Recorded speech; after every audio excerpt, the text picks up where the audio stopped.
We've learned a few things about Data Encryption Standard, DES.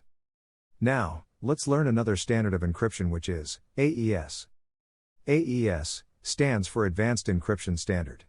It is also a symmetric key block cipher published by the National Institute of Standards and Technology. Let's see how AES differs from DES. AES operations are byte-oriented while DES operations are bit-oriented. This basically means that AES sees the incoming data as a stream of bytes and the DES sees the incoming data as a stream of bits.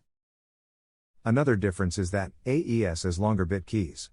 The key length for AES can be 128 bits, 192 bits, and 256 bits, while for DES the key length is 56 bits as we have seen earlier. The structure for AES is based on a substitution permutation network, while the structure for DES is based on a Feastel network.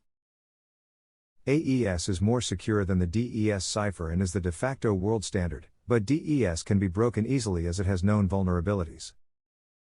AES can encrypt 128 bits of plaintext, while DES can only encrypt 64 bits of plaintext.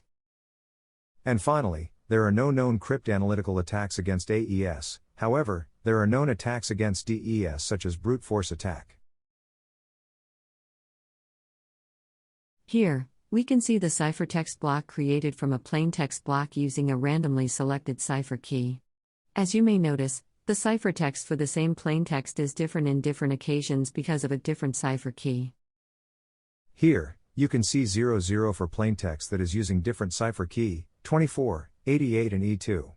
For the same plaintext, we receive different ciphertext that is BC, 95 and 0D because of the different cipher key. Even if the attacker figures out the cipher key for the ciphertext of one plaintext, he won't be able to decrypt similar plaintext as the ciphertext and the cipher key both are different.